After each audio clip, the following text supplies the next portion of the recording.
यीशु ने जय। आओ प्रार्थना કરીએ।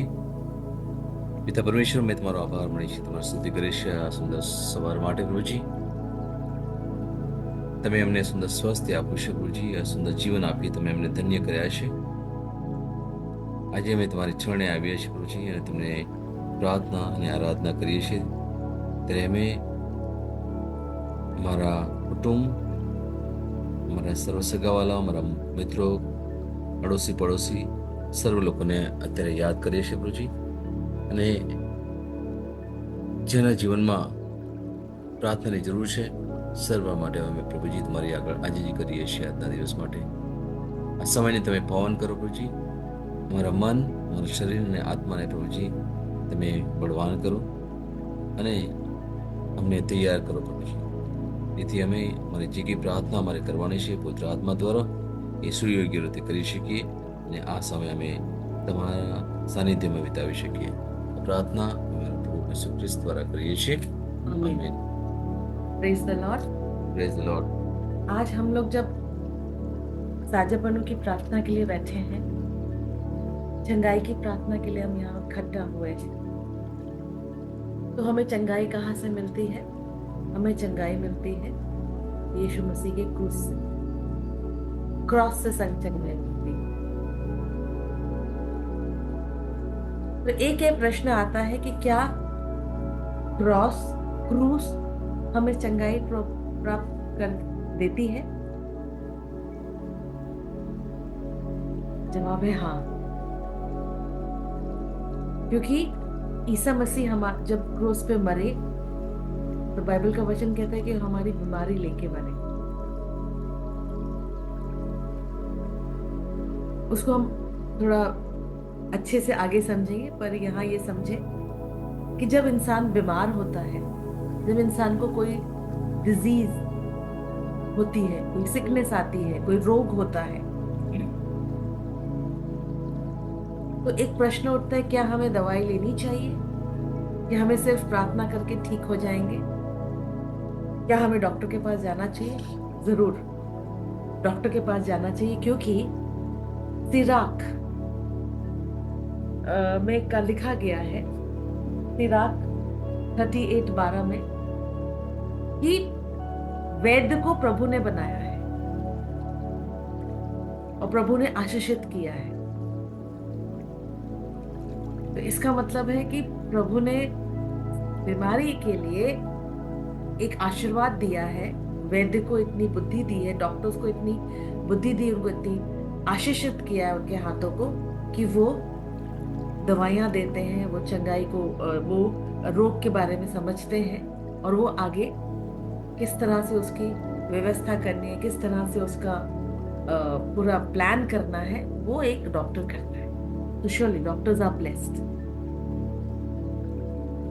पर आइए हम ये समझने की कोशिश करें, तो क्या बीमारी भी यीशु ने, प्रभु ने बनाई है? नो, नहीं, बीमारी प्रभु ने नहीं बनाई, उन्होंने उत्पन्न नहीं की। क्योंकि जब प्रभु ने इस सृष्टि की रचना की तो उन्होंने जो भी कुछ उस 6 दिनों में बनाया, उन्होंने रचना की, उन्होंने हमेशा बोला बहुत अच्छा है। तो क्या जब बीमारी भी अच्छी है? नहीं, बीमारी अच्छी नहीं है, क्योंकि बीमारी हमारे शरीर को कष्ट देती है, बीमारी हमारे शरीर को खत्म करती है, नाश करती है, और बीमारियों की वजह से अगर उनको सही दवाइयां ना मिले तो इंसान मर भी जाता है। तो मौत अच्छा नहीं है। और मौत कैसे आई है, मृत्यु कैसे आई है? हम बाइबल में पढ़ते हैं कि जब एडम ने वो फल खाया और वो पाप जब किया, तो बाइबल कहती है कि द डेथ गॉट एक्टिवेटेड, मृत्यु का कार्यरत हुआ। तो मतलब मृत्यु पाप से आई और बीमारी से भी इंसान मृत्यु की तरफ जाता है। तो मतलब बीमारी एक पाप की देन है। ऐसा लगता है ना कि आज जब लोगों के को शरीर में बीमारी आती है वो बाइबल के हिसाब से वो पाप की देन है। और ये डिट्रोनॉमी जिसको आप लोग कहते हैं गुजराती में डिट्रोनॉमी, डिट्रोनॉमी जो चैप्टर है उसका चैप्टर 28 वचन 20 से लेके अगर 61 तक आप पढ़े तो आपको समझ में आएगा कि प्रभु ने जब डिट्रोनॉमी 28 में बोला है कि उन्होंने आशीर्वाद और श्राप की बात करी है। मूसा ने कहा जो अगर प्रभु की संहिता के नियम से चलते हैं तो उन्हें आशीर्वाद मिलता है, और जो नियम से नहीं चलते उन्हें श्राप मिलता है। तो उस डिट्रोनॉमी 28 वचन 20 से लेके 61 तक में उसमें लिखा है कि प्रभु के श्रापों की जब बातें करते हैं तो उसमें बोलते हैं कि ताव, तकलीफ, दर्द, घुटनों में दर्द, प्लेग्स, ये सारी इन्फ्लेमेशन, सूजन, ये सब एक श्राप है। अगर आप लोग ध्यान से पढ़ेंगे तो आपको पता चलेगा उसमें बता रहे हैं वो श्रापित किया, उन्होंने कहा श्राप दे रहे हैं। तो इसका मतलब ये बीमारी एक श्राप है।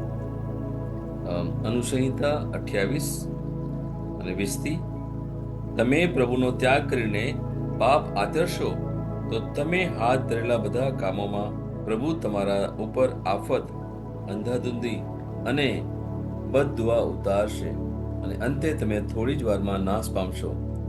પ્રભુ તમારામાં સતત રોગચાળો ચાલુ રાખશે અને અંતે જે ભૂમિનો કબજો લેવા તમે જઈ રહ્યા છો તેમાંથી તમે નાબૂદ થઈ જશો. પ્રભુ તમને ઘાસણી, જ્વાર, સોજા, દુષ્કાળ, લૂ અને ગેરુના ભોગ બનાવશે. એ આફતો તમારો પીછો પકડશે અને તમે નાબૂદ થઈ જશો. ये हमने 22वां टॉपिक पढ़ा, 22 वचन 22 पढ़ा, और उसको आप आगे जाएंगे। पर मैं आप लोगों को डराने के लिए ये नहीं बोली, मैं सिर्फ समझाने की कोशिश कर रही हूँ। ये जो बीमारी है वो श्राप है।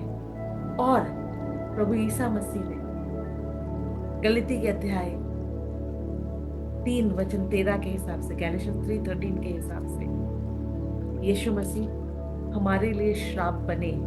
आइए उसको पढ़ते हैं। ખ્રિસ્તે આપણે માટે શાપિત થઈને નિયમશાસ્ત્રના શાપથી આપણો ઉદ્ધાર કર્યો છે.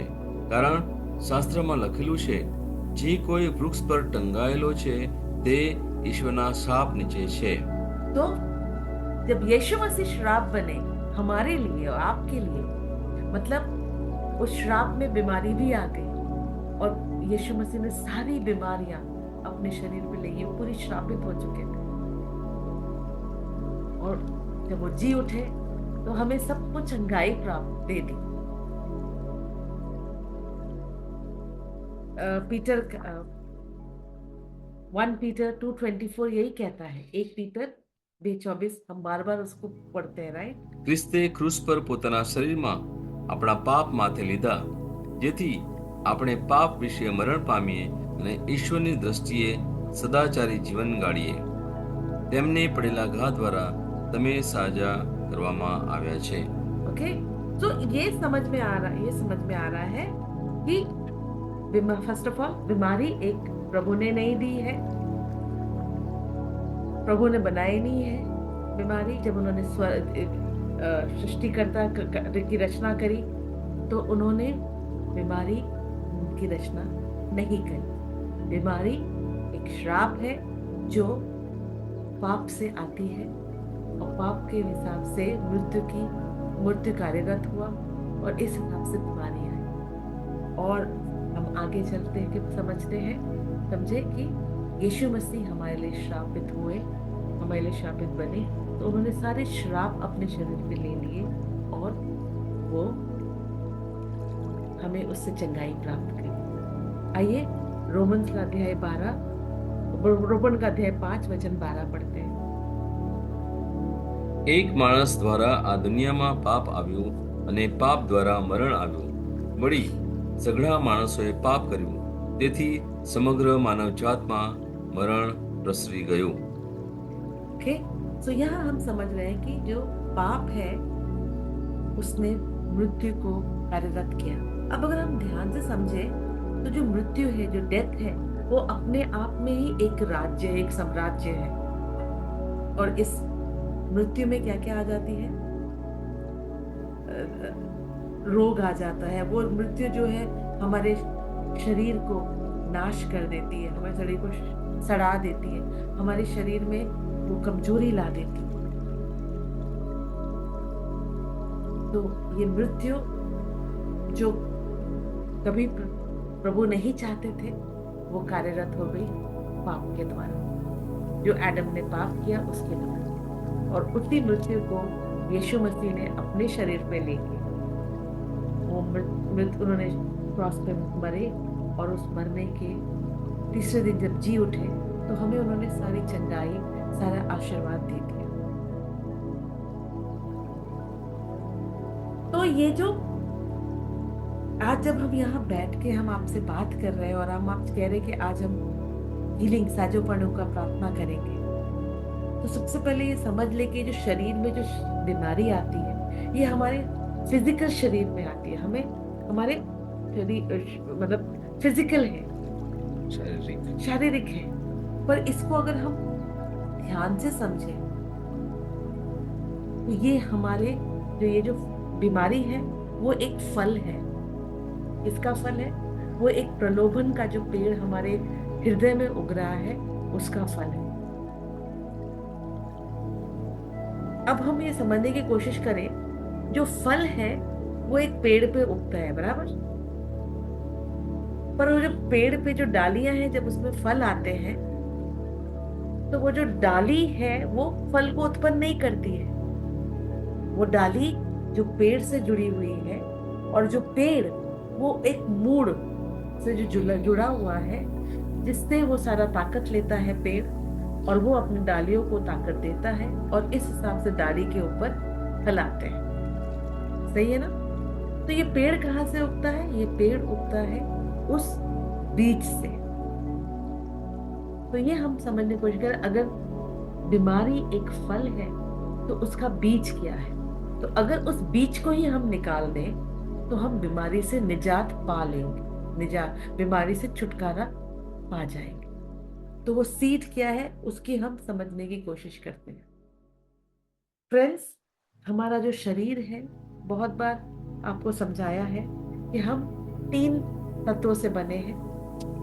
एक है आत्मा, दूसरा है मन, और तीसरा है शरीर। इस शरीर में जो 5 सेंसेस हैं, उसमें से आंख और कान वो हमारे खिड़कियां हैं, वो हमारे द्वार हैं हमारे शरीर में। बहुत बार हमें जिंदगी में लोगों से कुछ ऐसे शब्द सुनाई देते हैं जो हमें दुखी कर देते हैं। वो बहुत कठोर शब्द होते हैं। बहुत लोग हमारे साथ कुछ इस तरह से बर्ताव करते हैं जो हमारे को दुखी कर देते हैं, हमारे अंदर कड़वाश ले आते हैं। बहुत बार हम कुछ इस तरह के मैसेजेस पढ़ लेते हैं, उस तरह के हम मैसेजेस हमें दिखाई देते हैं, हम देखते हैं, हमें सुनाई दिया जाता है, जो हमें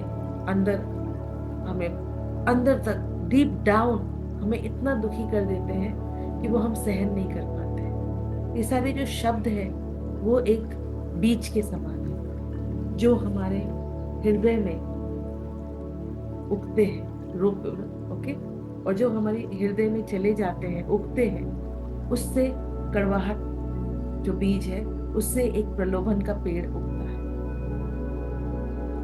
ये जो कड़वाहट है ये जब हमारे हृदय में उगती है, और जब कोई हमें दुखी करता है तो वो पहली बात तो दुखी शब्द आते हैं, शब्दों के बार बार, उसके बाद क्या होता है, हम बार बार उस शब्दों को बार बार हम दोहराते हैं अपने दिल में कि उसे ऐसा नहीं करना चाहिए था, मुझे धोखा नहीं देना चाहिए था, उसे हमें ये शब्द नहीं बोलने चाहिए। हम वो सीन को बार बार अपने मन में याद करते हैं, और याद करने से क्या होता है, उस बीज के रूट्स मतलब मूड उगते हैं, और ये मूड हमें दिखाई नहीं देते हैं, पर वो हमारे हृदय में डीप डाउन, गहराइयों में, हृदय की गहराइयों में उगते चले जाते हैं। वो इतने गहरे हो जाते हैं कि अब उसमें से जो पेड़ उगते हैं हमारे हृदय में, वो जिसे हम लोग प्रलोभन कहते हैं, और उसका जो बार बार हम जब उस दुख को याद करते हैं तो क्या हो रहा है, वो पानी दे रहा है और वो पेड़ उगता चला जा रहा है। उस पेड़, और बाइबल के हिसाब से इसको एक पेड़ जो जिसको सिकामन ट्री कहते हैं, जिसको आप लोग, वो जो झाड़ है, वो झाड़ के जो फल हैं वो बहुत कड़वे होते हैं। तो हमारे अंदर जो कड़वाहट आती है उससे हम सहन नहीं कर पाते हैं और शरीर में अलग अलग तरह की बीमारियां आ जाती हैं। तो अगर हम इस कड़वाहट को, इस दर्द को, इस शर्म को ही, अगर हम उसके जो बीज हमारे अंदर है उसी को अगर उखाड़ फेंके तो क्या होगा, हम उस मूड को निकाल दिया है, और जब मूड को हम निकाल देते हैं, उखाड़ के फेंक देते हैं, तो हमारे अंदर से बीमारियां का जो फल है वो नहीं होगा। और इसको हम किस तरह से कर सकते हैं, इसको हम सिर्फ माफी देंगे। ये प्रभु का वचन कहता है जेम्स में, जेम्स 1, ये कहता है कि हमें हर वक्त जॉयफुल होना चाहिए, हमें हर वक्त आनंद में रहना चाहिए। पर क्या होता है, हम हर वक्त दुख में होते हैं। हर परिस्थिति में हमें आनंद में रहने को बोला है, और हम क्या कह रहे हैं, हम क्या कर रहे हैं, हम वो बार बार उन बातों को याद करके दुखी होते हैं, हमारे हृदय में दर्द उत्पन्न होता है, और इससे हमारे शरीर में जो फल आते हैं वो बीमारी के फल होते हैं। आइए हम યાકૂબનો वचन પત્ર પહેલો અધ્યાય બીજી કડી। મારા ભાઈઓ, જ્યારે તમારા માર્ગમાં વિવિધ પ્રકારની કસોટીઓ આવે ત્યારે તમે તેમાં આનંદ કરો। तो आनंद करने को बोला है कसौटी में, पर हम क्या कर रहे हैं, कसौटी क्या है, यही लोग हमें दुख दे देते हैं, लोग हमें धोखा दे देते हैं, लोग हमें अपशब्द बोल देते हैं। अब ये जो दुख, ये जो क्षण है, अगर इसमें अगर हम आनंद मनाएं तो क्या होगा, वो जो बीज है कड़वाहट के वो उगेंगे नहीं। हम आनंद कब मना सकते, जब हम लोगों को माफ करेंगे तो ही आनंद मना सकते हैं, और हम माफ नहीं कर पाते, और माफी ना देने की वजह से ये पेड़ को, प्रलोभन का जो पेड़ है वो उगता चला जाता है, बढ़ता चला जाता है और मजबूत होता है, क्योंकि जो मूल है, जो कड़वाहट के बीज जो उगे, उसका मूल इतना अंदर घुस गया है कि आप चाहते हुए भी उसे आप खत्म नहीं कर पाते। और इस प्रलोभन के पेड़ को अगर आप काटेंगे तो भी मूल तो अंदर ही है ना, तो वापस उगाएगा। आप कुछ समय के लिए आप सोच चलो उसको हम नहीं याद करेंगे, पर डीप डाउन आप, और ये सब जो कड़वाहट के जो बीज हैं वो आप कभी भी किसी भी समय आ जाते हैं। आप बचपन में, आप छोटे होते तब भी शायद आपको किसी ने डांट दिया हो स्कूल में, या फिर शायद आपके पड़ोसी ने कुछ आपको बोल दिया हो, या आपके कोई रिश्तेदार ने आपको डांट दिया हो, तो वो आ जाता है, कड़वाहट का बीज उग जाता है, क्योंकि आपको इंसल्ट, आपको शर्म फील होती है। और हम देखते हैं कि हमारे अंदर जो ये भावनाएं हैं वो हमें बहुत वैसे बीजों को उगने का मौका मिल जाता है, और हमें अंदर गुस्सा, क्रोध, दुख उत्पन्न होता है। हमें समझ में नहीं आता है फ्रेंड्स, ये हमें बीमारी क्यों हो गई है, और ये बीमारियों का एक्चुअल राज जो है वो है कड़वाहट के बीज। तो अगर हम इस कड़वाहट को ही निकाल तो हम इस बीमारी को हम उत्पन्न ही नहीं होने देंगे। आइए हम इब्रानी का अध्याय 12 वचन 15 पढ़े।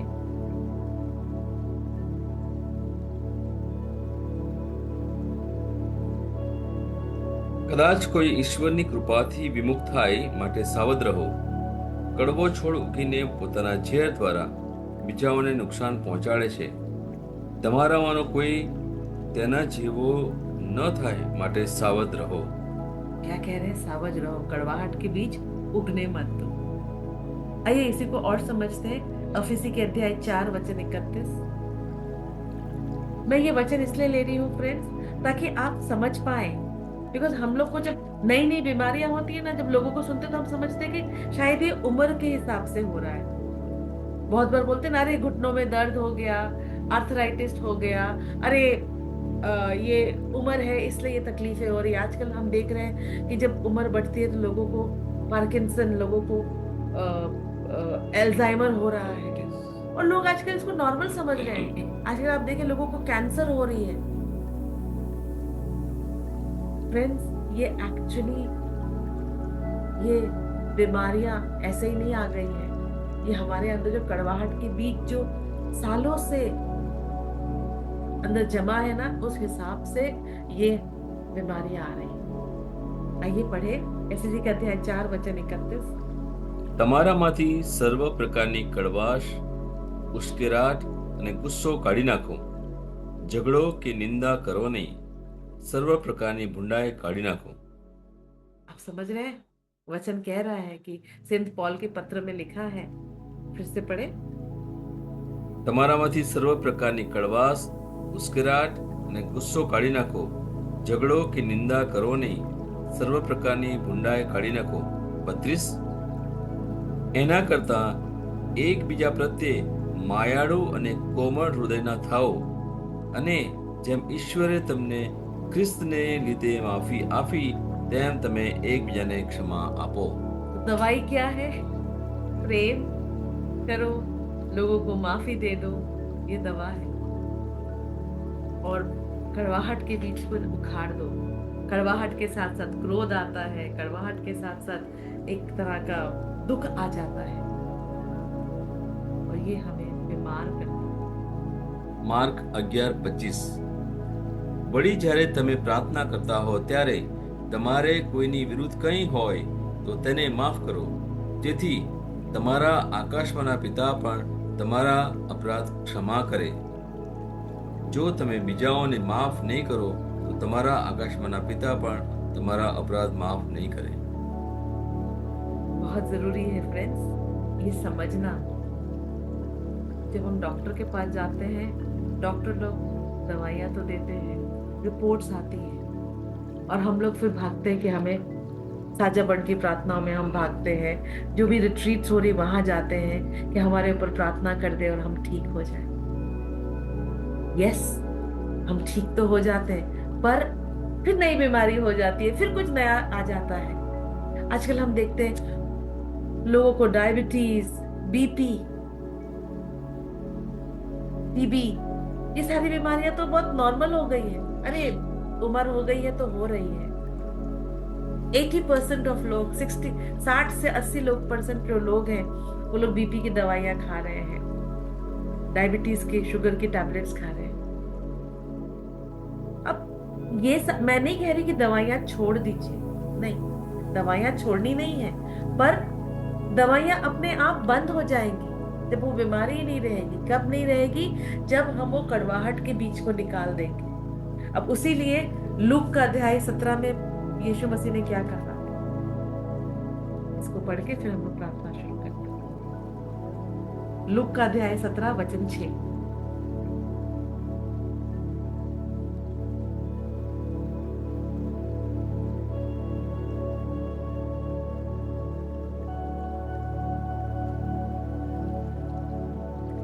પ્રભુએ જવાબ આપ્યો, તમારામાં રાયના દાણા જેટલો પણ વિશ્વાસ હોય તો આ શેતુરના વૃક્ષને અહીંથી સમૂળખું ઉખડી જા અને સમુદ્રમાં રોપાઈ જા, એમ તમે કહી શક્યા હોત અને તે તમારું કહ્યું માનત. अब यहाँ यीशु मसीह क्या कह रहे हैं कि तुम ये जो झाड़ है, ये जो पेड़ है, उसको तुमको उखाड़ना है, काटना नहीं है। तो प्रलोभन का जो पेड़ है उसको हमें उखाड़ के फेंकना पड़ेगा। अब आपने देखा है कभी आप घास को उखाड़े तो जड़ के साथ निकलता है, ठीक उसी तरह से इस प्रलोभन को जो कड़वाहट के बीज से उगा है, उस प्रलोभन के झाड़ को हमें उखाड़ के फेंकना पड़ेगा। और इसके लिए प्रभु हमें वो अथॉरिटी दी है हमें कहा है उस पेड़ को कहो उखड़ के समुद्र में गिर जाओ। और कैसे उखाड़ के फेंक सकते हैं? श्रद्धा से। और अगर हम वो श्रद्धा से हम कहेंगे करेंगे तो वो पेड़ उखड़ के गिर जाएगा समुद्र में, और वो हमारी सुनेगा, जरूर सुनेगा। और ये हम तभी कर सकते हैं जब हमारे अंदर श्रद्धा है। और हमें ये श्रद्धा इसलिए आती है क्योंकि हमारे पास बाइबल में लिखा है कि यीशु मसीह हमारे लिए शापित हुए और वो श्राप बन के क्रूस पे मरे। तो उन्होंने जब सारे श्राप ले लिए हैं, मतलब जब सारी बीमारी ले ली है और उनके घाव से हमें चंगाई मिल चुकी है, हमें सिर्फ यही करना है कि इस कड़वाहट के जो बीज के द्वारा जो प्रलोभन का पेड़ आया है उसे उखाड़ के फेंकना है। आइए इसको समझे एक वचन के द्वारा। માર્ક 11:23-24 જો તમે ઈશ્વર પર વિશ્વાસ રાખીને આ પર્વતને કહો કે ઉખડીને સમુદ્રમાં પડ અને તમારા હૃદયમાં શંકા ન રાખતા તમે જે કહો છો તે થશે જ એવો વિશ્વાસ રાખો તો તમારે માટે તે કરાશે. તેથી હું તમને કહું છું, જ્યારે તમે પ્રાર્થનામાં કંઈક માગો તો તમને તે મળી ચૂક્યું છે એવો વિશ્વાસ રાખો, એટલે તમે જે માગો તે તમને આપવામાં આવશે. Praise the Lord. Praise the Lord. सो अब यहाँ पे प्रभु ने जवाब दे दिया है, प्रभु ने उत्तर दे दिया है कि अगर बीमारी है तो वो एक श्राप है, और उस श्राप को यीशु मसीह ने अपने शरीर पे ले लिया है। वो श्रापित बने, और जो क्योंकि वो श्रापित बने और उनके मृत्यु से, क्रूस पे मरने से हमारे सारे श्राप वो लेके मरे, और जब तीसरे दिन जी उठे तो उन्होंने हमें सारे श्रापों से छुटकारा दे दिया। जब उन्होंने छुटकारा दे दिया है तो हम वो अब हम उस संहिता से हम खत्म हो चुके हैं, हम जुड़े नहीं हैं। और क्योंकि हम उस संहिता से जुड़े नहीं हैं, प्रभु ने वो उन्होंने क्रूस पे कह दिया था मरने से पहले, अब ये सब खत्म हो गया है, इट इज फिनिश्ड। और जब खत्म हो गया है तो कोई भी जनरेशन के जो डॉक्टर्स कहते हैं ना, अरे ये आपके क्या बोलते हैं, ये जो बीमारी है ये क्योंकि आपके माँ बाप को थी इसलिए आपको आई। तो एक्चुअली कड़वाहट का बीज माँ बाप में था, तो हमारे अंदर भी वो कड़वाहट की बीज आई है। जो हमारे माँ बाप का नेचर था वही नेचर, जो हमारे दादाओं का नेचर था वही नेचर हम सब में आया है। आप देखिए, क्रोध जनरेशन से चल रहा है, कड़वाहट जनरेशन से आई। तो हम अगर इस कड़वाहट को, आज हमारे बच्चों में भी वही चीज जा रही है, कड़वाहट, क्योंकि हमने देखा कि हमारे फैमिली ने इस तरह से हमारे साथ किया, उस पर्टिकुलर पर्सन ने हमें दुख दिया, तो वही चीज हमारे बच्चों के पास भी हम दे रहे हैं।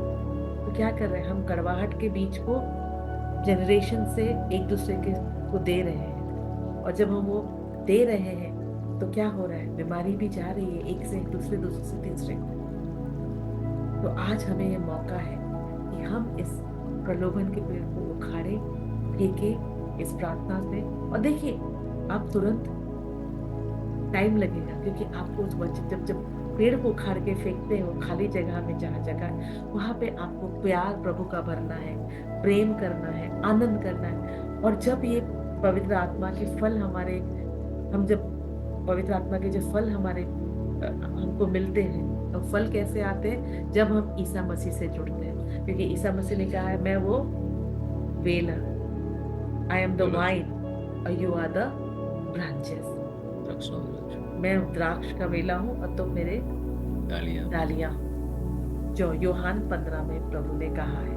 तो हमें प्रभु के वचनों के साथ जुड़ना है, प्रभु से जुड़ना है। और जब हम जुड़ते हैं और उनको वचन को बार बार बोलते हैं, वही हम हर रोज घोषणा करते हैं ना, जब हम वो करते हैं तो आप देखेंगे कि आपके अंदर का जो प्रभु से हम जुड़ के जब हम बनते हैं तो हमारे अंदर प्रेम का भी फल आता है, हमारे अंदर शांति का फल आता है, हमारे अंदर आनंद का फल आता है, और हम उस बीमारी से खत्म हो चुकी होती है। Praise the Lord. Praise the Lord. हम आगे बढ़े। યોહાનનો 10મો અધ્યાય 10મી કડી. ચોર તો ફક્ત ચોરી કરવા, હત્યા અને નાશ કરવા આવે છે.